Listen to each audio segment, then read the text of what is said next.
Australian Aviation Podcast, the official podcast of Australian Aviation, unpacking the latest insights, developments and issues impacting Australia's aviation sector. Hello everybody, my name is Adam Thorne and welcome to the Australian Aviation Podcast. So right now, nobody really cares about aviation. We have a much more pressing thing to discuss, which is, of course, we're days out, really, from the end of the theatrical event of the year. It is, of course, the amateur musical performance of Charlie and the Chocolate Factory that starred my co-host, Jake Nelson. Jake, how are you? I'm not bad, Adam. How are you? I'm doing very well, thank you. I'm doing very well. Now, obviously, I'm going to give, because I have attended this, I'm going to look into the barrel of a camera for those of you on my YouTube. I did attend the opening night's performance, and I will be giving my review, and I won't be holding back. But I'd like to know, obviously, the listeners, viewers, whatever they are, they want a bit of insight into how the whole thing went, and give some background information first on the show. Yeah, well, it wrapped up on Sunday. There were a couple of cast changes along the way that ended up in our understudy Wonka stepping up as Willy Wonka. Understudy Wonka. Our understudy Willy Wonka. Right. Stepped up to play Willy Wonka, which he did so very admirably. What was his name? His name was Braden. Braden. Well, good work, Braden. Yeah, congratulations, Braden. So we had our understudy Willy Wonka step up to play the role on a main character basis. We also had, for a couple of shows, the actor playing Augustus Gloop step up to play Wonka, which he had done before, because it was all a bit complicated, but his original role for the understudy Wonka, the guy they got in to replace him for a couple of understudy shows, couldn't make all of the shows, and so they got him to take over his old role for those two shows and got Augustus Gloop to play Wonka for those two shows, and we got a replacement Augustus Gloop. So it all worked out in the end. It worked out in the end. So you actually played two roles, didn't you? Talk a little bit about that. Yeah, I played Mr. Salt, Veruca's father, Oleg Salt from Novosibirsk, the peanut billionaire. Yeah, so basically, because they changed it from like the original one, right? So rather than him being a British sort of aristocrat, it was a Russian aristocrat. Yeah, right? So in most of the versions of the show, he's British, or most of the versions of the story. I don't know if they specified what he was. I don't know if Dahl specified in the original book, but most of the versions they've made Veruca and her family British. In this occasion, it was Russian, I believe, to play into Veruca's whole ballet thing. And I also played Grandpa George, Charlie's grandfather, who does not get out of bed and dance around. So one of the seminal moments of the show, so you were Veruca's dad, yes. Right? And so there's one point where in rehearsal, I don't know if we put this up before, basically the idea is Veruca was going to jump up and Jake was meant to catch her. Apparently in rehearsals this went wrong and she fell on the floor, cracked her head open, there was blood everywhere. So that's not quite so dramatic. They had to adapt it in the actual show to tone it down. I remember knowing this was coming up, seeing it happen. I mean, I was terrified, but it did seem to go okay. Yeah, it was just a lift. Just a lift. Yeah. She did an arabesque, and I lifted her up, and she tucked a leg in, and I put her down, and it all went smoothly. Yeah. And then so the second one was Grandpa George. So basically, this is actually, you were actually playing this role for quite a bit time-wise, and you spent a lot of that role kind of hidden under a duvet, or a doona, as you call it in this country. Well, it was like a crocheted blanket. A crochet blanket, yeah. Yes.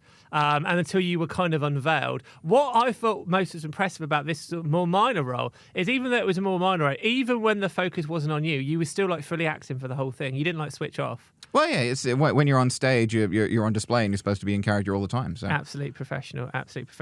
How would you assess the run of shows? Like, obviously, there were a couple of mishaps, which I think you need to. Yeah, there were a couple of technical issues. One night, one of the squirrels got decapitated. Yeah, talk us through this. Oh, it's in the show, Veruca gets dismembered by the sorting squirrels in the nut room. A lot gorier, the musical version, the Broadway musical version, and the touring musical version, and a lot of others.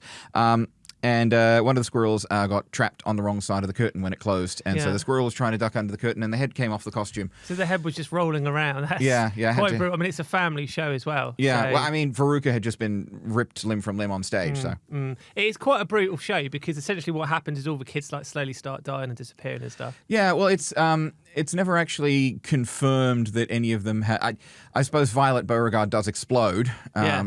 Violet Beauregard explodes. Augustus may or may not be made into fudge. Veruca gets torn apart by squirrels, though we do hear her screaming afterwards, so she presumably survived that.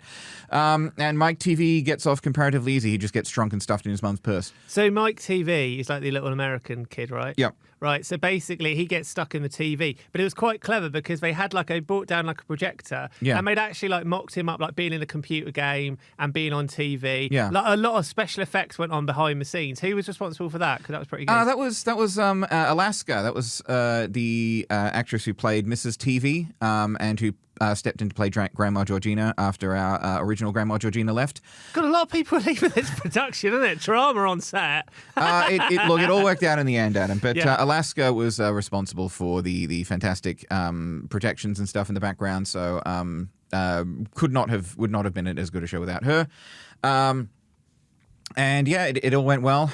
We had some good crowds, good audiences, and all of the actors did very well, including the kids. The kids did a very good job. They did do a very good job. I thought it was very good as a production. Overall, I would give it a 7.5 out of 10, which I think is very generous. Very generous of me. I think the guy that stepped in to play Willy Wonka at the last minute did an absolutely exceptional job. He was. He'd been learning that. In rehearsals, he was in the background, always watching the at the time the main Willy Wonka and figuring out what to do. And so when he had to step in on the stage, and he was going to get one show anyway as the understudy, but when he stepped in sort of full time, he was all ready to go. Yeah, he did an outstanding job. I thought the girl that played your daughter, Veruca, she was also very, very, very good. Yeah, well, it was refreshing to be able to work with a single Veruca on stage, because during the rehearsals, the Verucas were both learning their lines and the blocking of the scenes simultaneously, and you have not known pain until you have heard two Veruca salts screaming in your face at the same time. Probably not the pain that one of them felt when you cracked her head open when you didn't catch her. Again, not that dramatic. No, I thought it was very, very good. I thought it was very good. Also, the theatre they held it in was pretty impressive as well. Yeah, the Greenhall Theatre in Linfield, wonderful space, and I think it's going to be the permanent home of that theatre company from now on. So. Yeah, no, anyway, well done. Well done. If you want to go and watch it, you can't. It's over now. Yeah, but I'm sure Jake will be in another production at some point soon that he can plug on this show. Fingers crossed. Talking of great events, this is a plug. We have an even bigger event coming up, which is the Australian Aviation Summit, which will be happening on August the 14th, I believe. We could do some live journalism as Jake checks this. August the 14th. It will be basically happening at the Illumina venue, up above ground, to clarify, of the new Martin Place metro station. It's one of these swanky new events. We're going to have lots of big industry leaders that are going to come along to that. Headlined by the Maestro, Alan Joyce. Actually, we had a shout out in the Sydney Morning Herald today. We did. About the Maestro's appearance, so thank you very much for that.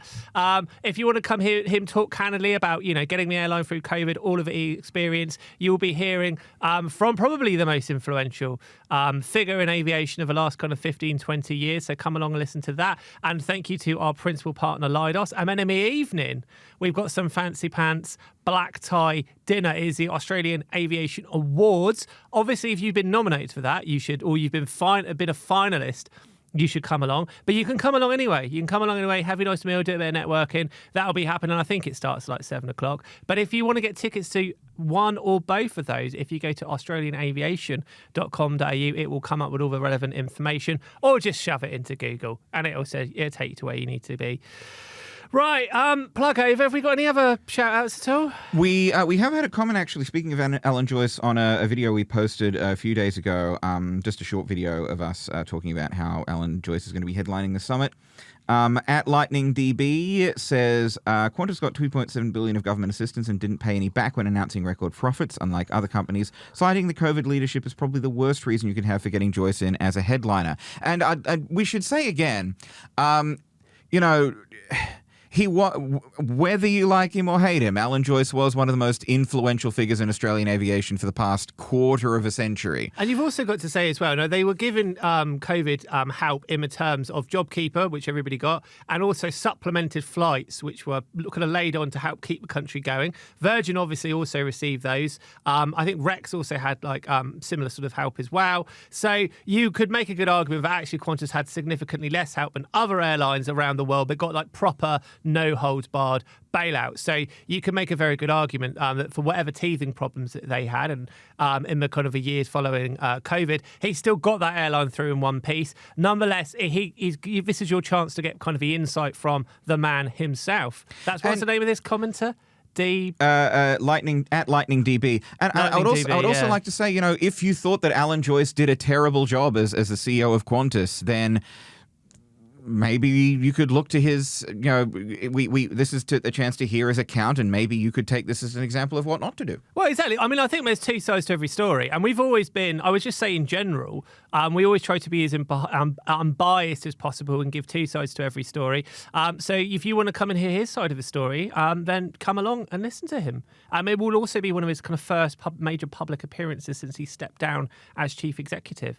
So yeah, come along. We got any other comments? Any nice comments about us? At PRO Fiasco 8904 commented on a video that we had last year about the changes to Velocity Frequent Flyer, which I thought was interesting. PRO says they have stuffed Velocity now. It's the worst program. I've been platinum for 4 years. Under this new program, gone. Explain to me how it is better or fair. And there was a story in the Oz about it as well in recent days. It is now harder to get to the higher tiers in Velocity because you earn your status credits from total dollars spent rather than your route and your cabin class, and flights with partner airlines deliver fewer credits. So some have, and this is from the Australian, some said that it was necessary because it was really easy to get gold status at Virgin. It was not popular. You do need to spend a lot more money to get a higher status or maintain a higher status, according to the editor of Australian Frequent Flyer, Matt Graham. This is quoted in the Australian. In some cases, people would need to spend around 4 times as much to maintain the same status tier level that they currently have. Reaching gold status now costs as much or even more than the same tier with Qantas Frequent Flyer.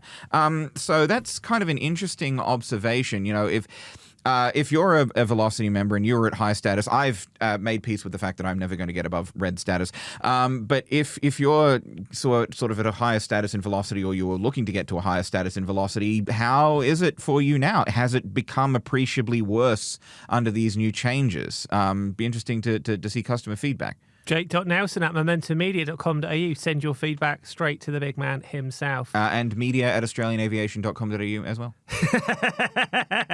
Yeah, he'd prefer it to be that one. Right, shall we steam into the news? Probably should. Go on, what are we going to talk about first? Well, we should probably talk about Sydney slots, which is something that we haven't spoken about in a little while, because the new slot manager, Airport Coordination Limited, ACL. So let's also give the background here as to how the slots work, and also the new slot manager coming in, just for these people that are not long-term. Takeoff and landing slots, you need a time slot to take off and land at Sydney Airport, because obviously 2 planes cannot take off or land on the same runway at the same time. So these slots are difficult to come by for quite a few airlines. So sort of smaller airlines have historically found it difficult to get a look in because they are so dominated by the big carriers. And there were accusations, in recent years that Qantas and Virgin were hoarding slots, which allegations that they've denied. They've said that people have been saying they are, deliberately cancelling flights, just enough flights to keep the slots. So there's this thing called the 80-20 rule, which basically means if you fly a route 80% of the time, you can keep that route forever. Yeah, or a slot. Or a slot, yeah, you can keep that slot forever. But obviously that means you technically could cancel 1 in 5 and still be able to keep it. Now, the argument for this is it's there for safety purposes, for a start, because obviously you don't want airlines to be flying flights that aren't necessarily wise. You want them to know that they've got a little bit of a buffer. The other argument for the 80-20 rule is, what better idea have you got? And that, but obviously during COVID, there was all sorts of changes to the slot rules. Some of the smaller airlines basically said that the bigger airlines, Virgin and Qantas, were kind of gaming the system. Virgin and Qantas strongly denied that. But anyhow, there was an old slot manager that was kind of overseeing this. And he was quite vocal that this was, this was a very transparent system. But nonetheless, the old slot manager has now been removed. And we've got a new slot manager. And the new slot manager has basically said, as part of their kind of pitch to get this gig, was that they would have like huge transparency. So the idea is if the big airlines were to be guilty, they get found out. If the airlines were innocent, that would also be shown too. So this is the first time, am I right in saying, that we've actually had some kind of data from the new slot manager? Yes. So the old slot manager was Airport Coordination Australia, and they got into hot water because the accusation, which they have insisted is not fair, but the accusation was because both Qantas and Virgin had a stake in Airport Coordination Australia, the accusation was that they were basically putting their thumb on the scale. ACA, right through had denied any of that. They've said that they're completely unbiased and transparent and fair. That did not stop them from losing the contract to manage Sydney slots. In comes this new outfit. They're an overseas company. Oh, the British own them, don't they? I think at least in part, yeah. So sort the problem out. The British in. Bloody hello, Bean. We get the British in. We'll sort out this. How's Thames Water doing lately? How's the British railway system, out of interest? Anyway, so this new slot manager, ACL, has come in and they have given us some data about the biannual slot allocation process. They sent out a release with the proportions of slots that have been given to the different airlines. And what's interesting is between them, Qantas and Jetstar are getting more than half of all of the slots at Sydney Airport between late October this year and the end of March next year. 52% between them. So 36% to Qantas, 16% to Jetstar. And Virgin is getting 19%, Rex is getting 8%, and then we drop down to 2% for Air New Zealand. Now, ACL says that 93% of all the slot requests for the period were granted at the time asked for. The remainder were given at the closest available time. But it's it's interesting to see that even, without Qantas and Virgin, without the old slot manager and the accusations that they were putting the thumb on the scale, which again the old slot manager denied, even with this new slot manager, Qantas and Jetstar are still taking most of the slots at Sydney Airport. But the problem is now, who is going to complain? Because Rex are now not flying 737 flights. I know not quite the same, but there is no Bonza, and obviously Bonza wasn't flying capital city routes, but it was insinuating that it was harder for it to do that because of airport fees, etc. So there's almost no one to complain now. That doesn't mean the new slot manager is doing a bad job, but it's almost kind of like the apparent solution has come too late. Well, I think it's not so much that, Adam, as the fact that it might sort of put paid to the idea that the old slot manager was putting the thumb on the scale for Qantas and Virgin. Because even under this new slot manager, Qantas and Virgin are still, between them, getting most of the slots. And it makes sense because Qantas and Jetstar, Qantas Group has the largest, fleet in Australia. They are the biggest. Qantas Group is the biggest airline group in Australia. Virgin Australia is the second biggest. And, most of the flights that will be coming out of Sydney probably will be domestic flights. And so, Qantas and Virgin between them will be getting most of those slots because they are Qantas, Jetstar and Virgin, but Qantas Group and Virgin, they are the biggest airlines. Yeah, one of the arguments is if you think... And this would also include international flights by Qantas and Jetstar and Virgin one of as well. the arguments kind of in favour of the slot system is what's your better idea? Now, John Sharp, when he was the deputy chairman, and I think he was finally chairman briefly of Rex, he said it should have been a kind of like a 90-10 rule at worst. Ironically, John Sharp was actually the man to introduce these rules back in the day when I think he was Transport Minister, like 20, 30 years ago. So he brought this in, and then obviously subsequently in a later life grew to sort of rue the decisions he made. It was also brought under a lot more scrutiny during COVID when these rules were relaxed. And that it wasn't the case necessarily that the second COVID restrictions ended. 80-20 was brought back in. I think they kind of tapered it back to bring them back in. But nonetheless, I think the transparency at least is very welcome. We certainly never got these sort of level of reports from the old slot manager. It remains to be seen, though, how much of a drill down the new slot manager will do in future. So one of the arguments was that an airline could kind of cancel a flight and maybe put it down to reasons beyond their control, but you never necessarily got to look in and find out what the exact reason was for the exact flight. Whether they go to the point of allowing people to break down and see every single one, I don't know. Now, an argument against that is often a flight cancellation isn't necessarily due to one particular thing. It could be the weather and an operational thing and a million things that kind of come together, and sometimes it's hard to even be able to deduce what the biggest factor is, etc. So there is not necessarily an easy solution to this. No, there isn't, and I think we sort of need to consider, other circumstances and other potential causes for airlines getting the number of slots that they do, because Qantas and Virgin would say they would argue we need these slots. We need all of these slots because we operate so many flights. Yeah, and also they will be like planning their finances years in advance. They need the security of knowing they've got those slots because they're going to be planning around these things. So again, it's not quite as simple as the critics make out. Okay, shall we move on to another news story?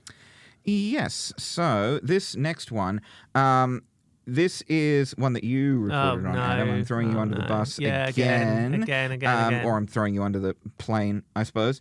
But we've had some data from air services talking about a reduction in the number of routes flown since the collapse of Rex, and B, because of an aircraft shortage. Yeah, exactly. So we've had a number of kind of factors that are kind of playing on this kind of post-COVID world. Obviously, we talk about kind of supply chain issues, a talent crisis, et cetera, et cetera, et cetera. We've also had a change in how people fly. We've had we think a kind of reduction in business travel due to Zoom. But nonetheless, we're now starting to get kind of data that's kind of coming in. And what air services have basically shown is that we now have, I think this is compared to pre-COVID, if I'm right. We now have like more, or maybe on last year, sorry. We now have more passengers. It's like 1% more passengers, but we also have slightly less routes flown. So it was 2% more, passenger numbers up 2%, domestic flights declined 1%. Yeah, exactly. So, and now... And 4% fewer routes flown. 4% fewer routes flown. Now, the obvious thing on the surface of this that would cause these problems is obviously a lack of competition, which the ACCC have spoken about.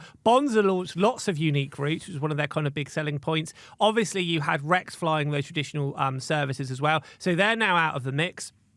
So you've got this situation where you've got more people flying, but less flights or less actual kind of services or less routes being offered, however you want to use the terminology. What that means for the industry is higher load factors, and load factors is kind of industry gobbledygook for the percentage of seats that are filled. So obviously the higher load factors, the better. So this news is in a sense really, really good for Qantas and Virgin, but it's obviously worse for consumers, it's worse for passengers. Now, again, a lot of this comes down to it's hard now to get hold of aircraft. It's hard to get hold of new aircraft, but that also has a kind of flow-on effect that means it's harder to get hold of older aircraft as well. Now, Boeing have got their own problems due to the issues with the MAX, which we saw last year with the door plug being blown off, which saw various restrictions put on their manufacture. But they, along with Airbus, are also dealing with these supply chain issues. So that is a talent crisis. That's difficulty getting hold of parts. This has slowed down the production of aircraft.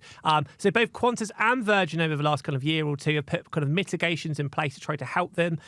Qantas has obtained a couple of Rex's old aircraft. They've also switched their MAX order to one of the MAX variants they believe is going to be easier. That's Virgin. Virgin have switched their MAX order to a variant they believe they're going to be able to get hold of quicker. Qantas have obviously shut Jetstar Asia.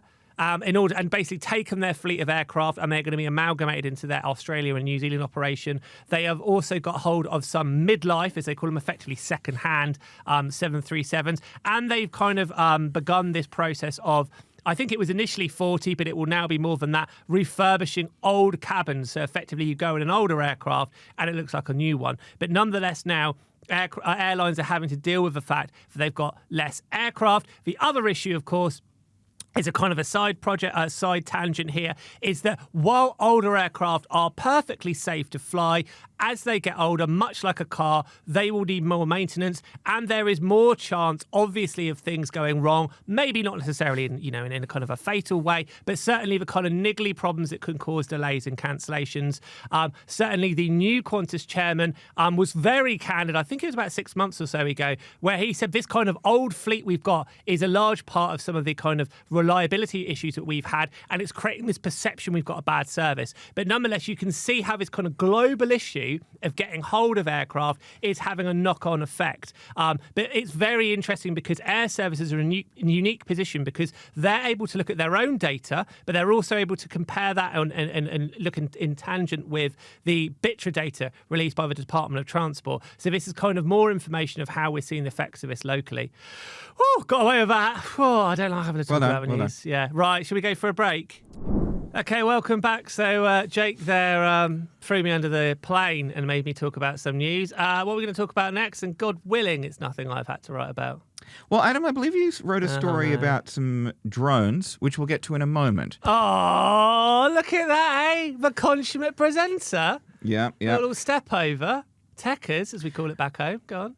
I've never heard that expression. So basically, techers in football is when you do like a little piece of skill or, and we were like techers. Go on. We should probably discuss the latest on the Air India crash because there has been the preliminary report that has come out, an interim report from India's Aircraft Accident Investigation Bureau. So this crash on the 12th of June killed 241 people on board, 19 on the ground, 67 more were injured. Now, the investigators from the AAIB found that just less than even a second into the flight, or a few seconds into the flight, both of the plane's engines had their fuel cut off.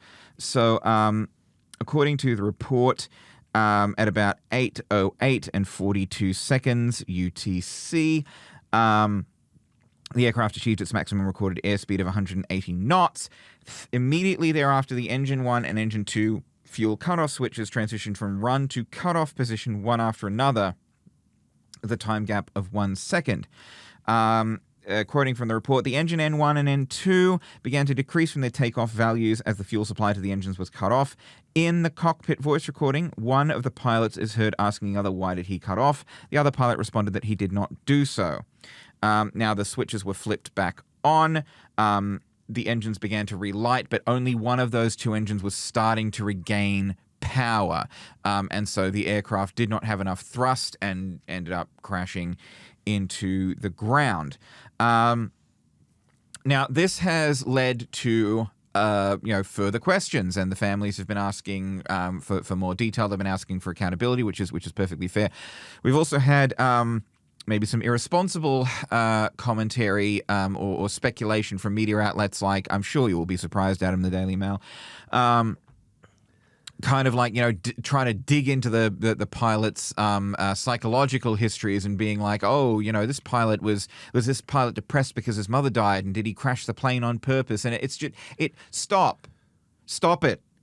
Just stop. It's not. Listen, armchair speculation at home is one thing, but like in a major media organization, and I know we've been a little bit guilty of this ourselves. We will own that, but just speculating on the cause of the accident before any final determinations have been made is irresponsible. Yeah. So just to give you people a bit of context, so just to compare, or to our ATSB, the kind of the Australian air traffic crash investigators, and we do all forms of transport. But what will usually happen is that they will do a kind of preliminary report, which will come out relatively quickly, which will kind of give the findings that they've been able to identify. But the actual full report can take 18 months, 2 years, 3 years. Sometimes I've seen 4 years it can take to work out exactly what has happened. Now, obviously, when they've released this kind of snippet of the recording from a cockpit, where it sounds very damning, like, why did you turn the engine off? And the other person said, I didn't.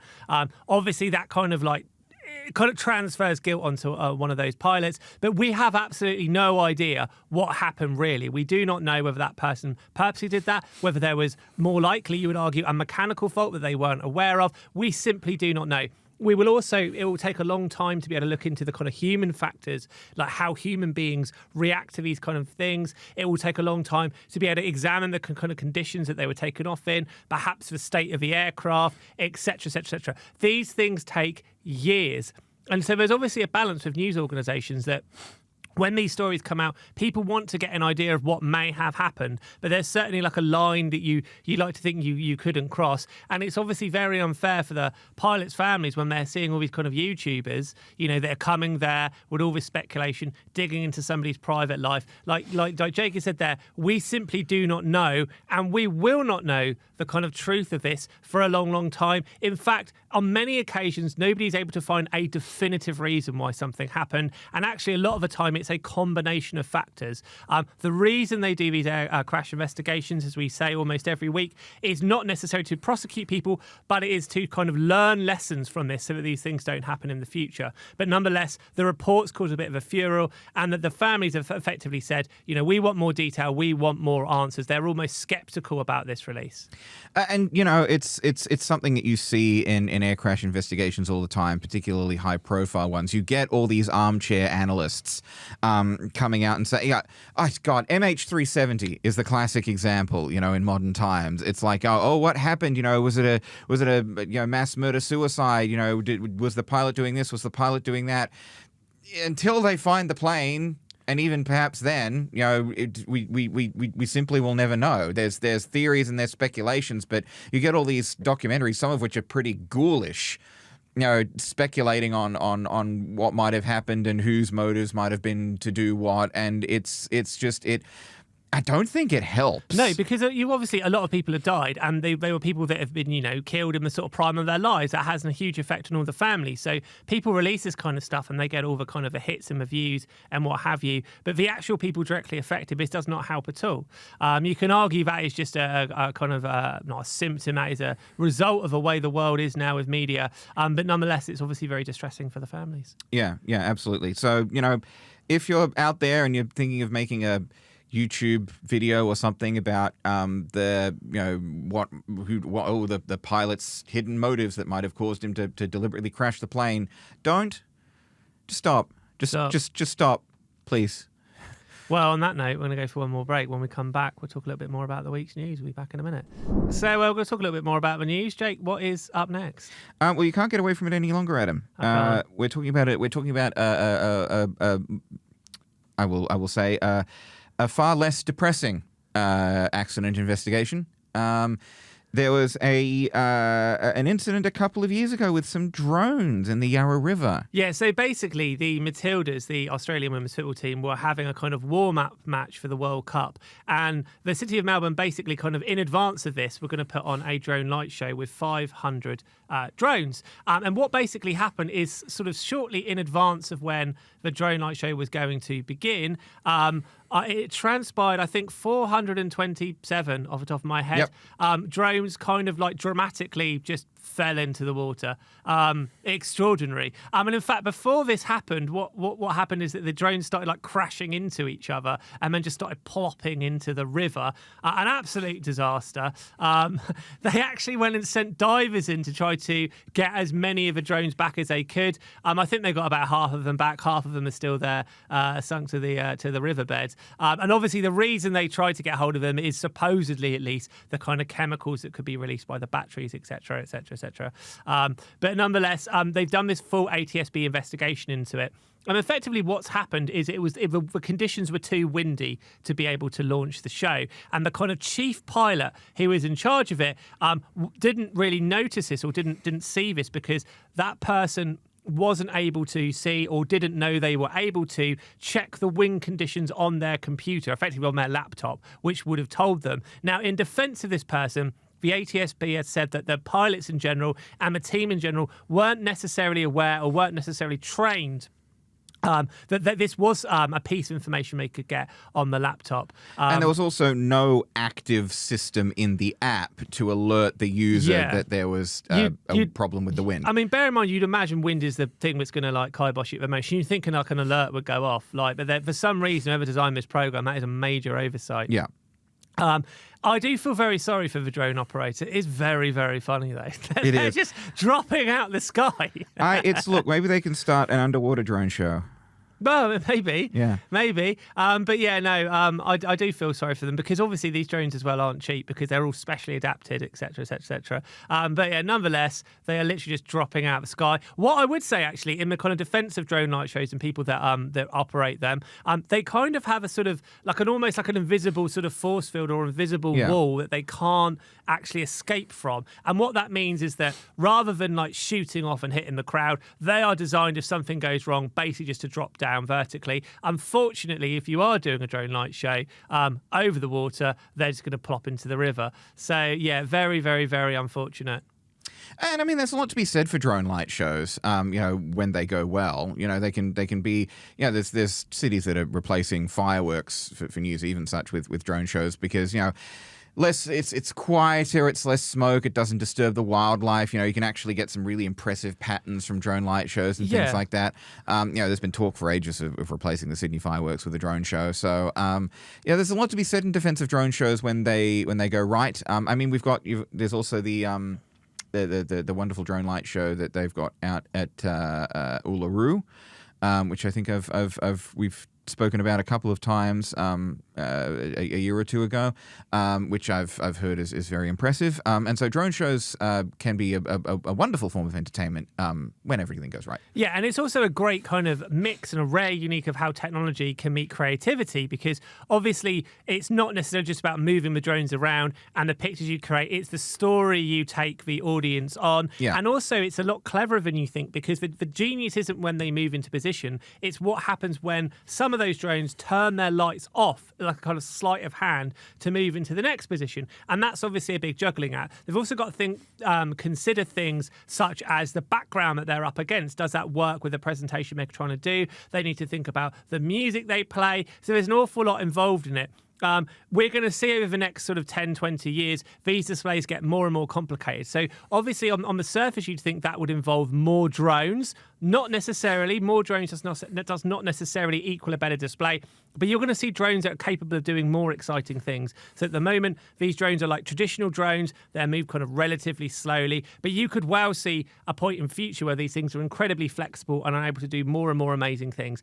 As Jake points out, they're a lot more kind of environmentally friendly than a firework. They make a lot less noise, which if you are a fan of dogs, which Jake isn't, they make a lot of sort of sit here. He's a fan of drone light shows. Get him to say something, Jake. Go on, do the voice. He's too scared. You were talking about fireworks. Oh, that's rubbish.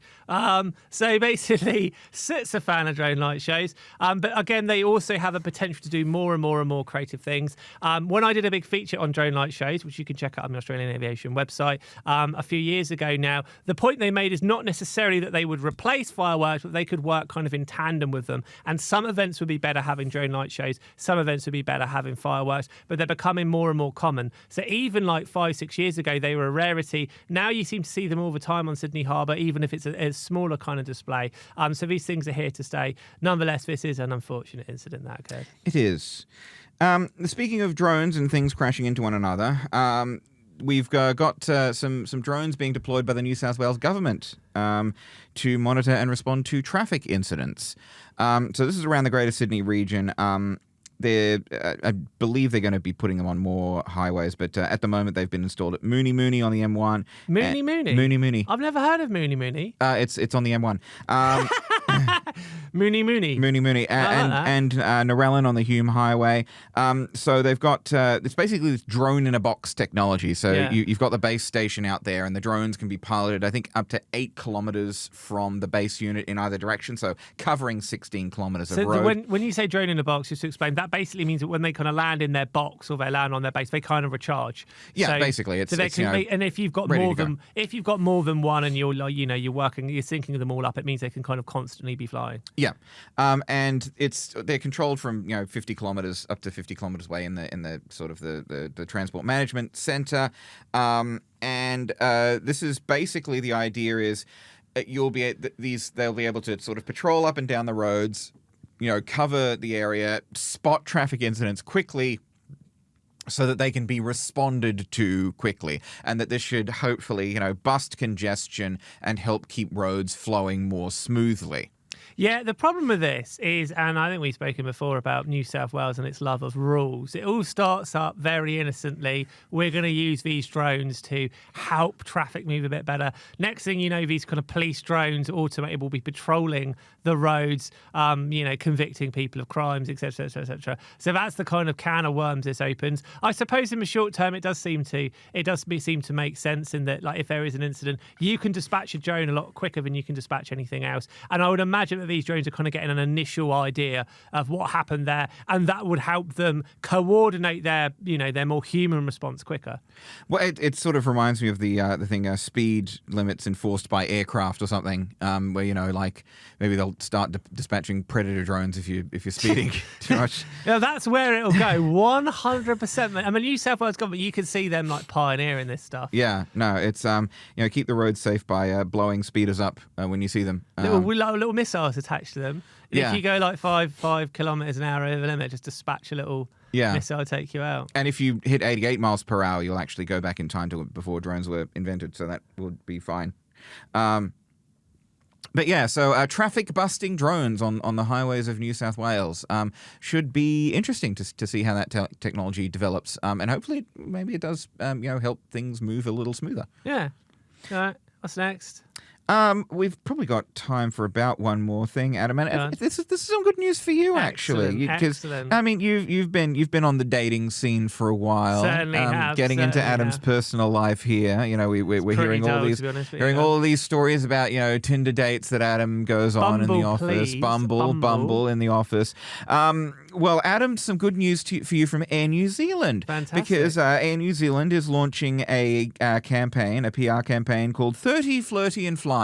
Hello. So according to a media release from Air New Zealand, new research that Air New Zealand has commissioned, 41% of Sydney-siders say that they've given up on the local dating pool. 62% have considered dating outside the city in search of new romantic prospects. Adam, have you considered going outside of Sydney for your Bumble dates? I love the city of Sydney. It is very beautiful. The locals can be a little bit snobby and don't necessarily respond to my unique sense of humour. And I've often thought to myself, maybe I need to explore the brave new world of New Zealand, full of lovely Kiwi people. And we all know Kiwi people, they're funnier, they're a bit smarter. Let's not go that far. Yeah, and I thought, you know what? Maybe what I need in my life is a lovely Kiwi lady.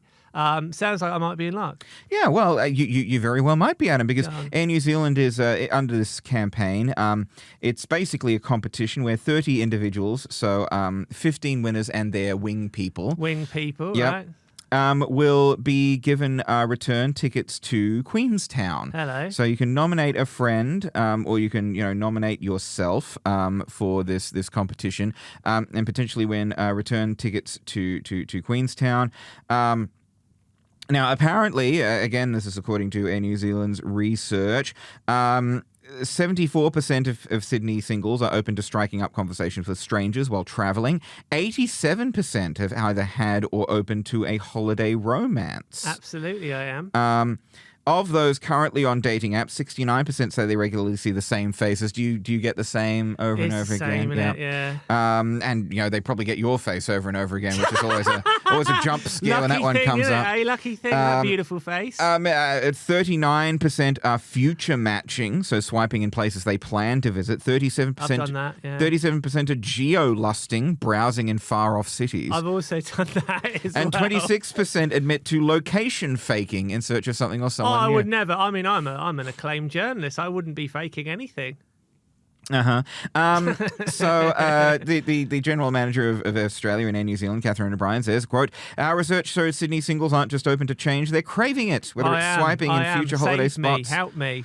or bending the digital rules to meet someone new, daters are actively seeking novelty, adventure, and fresh faces. As we celebrate 30 years of connecting Sydney and Queenstown, we're proud that Air New Zealand has played a pivotal role in bringing together people across the two cities. 30, flirty, and flying is our way of marking this milestone by helping singles step away from the usual dating routine and create unforgettable moments in one of the world's most stunning destinations. Whether love takes off or not, it's the perfect chance to unplug, explore somewhere new, and come home with fresh stories and perspectives. So, Adam, head on over to, if you're interested, head on over to airnewzealand.com.au/30flirtyflying. That's 30flirtyflying. Nominate yourself or have a friend nominate you. Yeah. You'll be asked to share a short story about why you or your mate deserve to be on board. Video optional, but highly encouraged. There are 30 return seats up for grabs. Entries close at midnight on the 30th of July. Adam, this could be your ticket to love, what you've been waiting for. It could be my ticket to love. It says you're allowed to bring a wing person. Yes. Would you be my wing person, Adam, for a free trip to New Zealand, of course. Of course you would too. It's going to have to be first class fare, and you will want lounge access as well.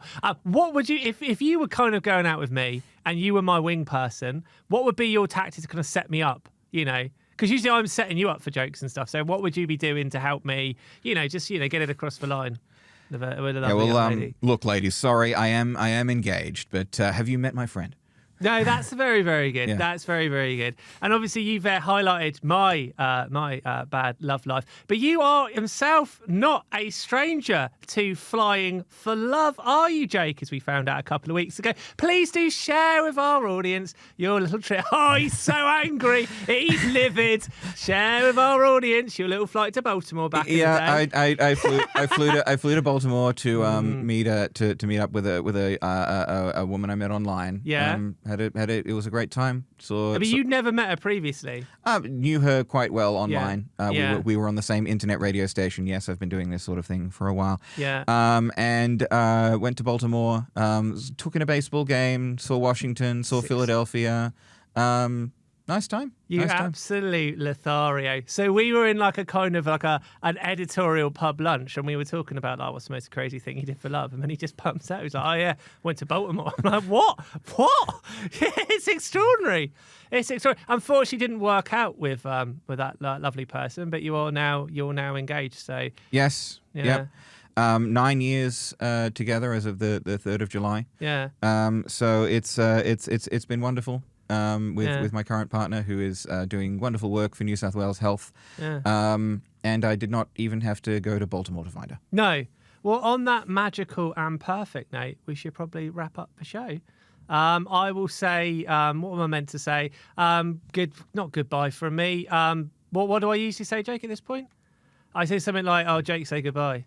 Yeah, you do say something like that. Yeah. Well, I'll say it now. Jake, say goodbye. Goodbye. I will say goodbye. We'll be back on the show the same time next week talking yet more nonsense. But for now, from me and Jake, goodbye. Goodbye.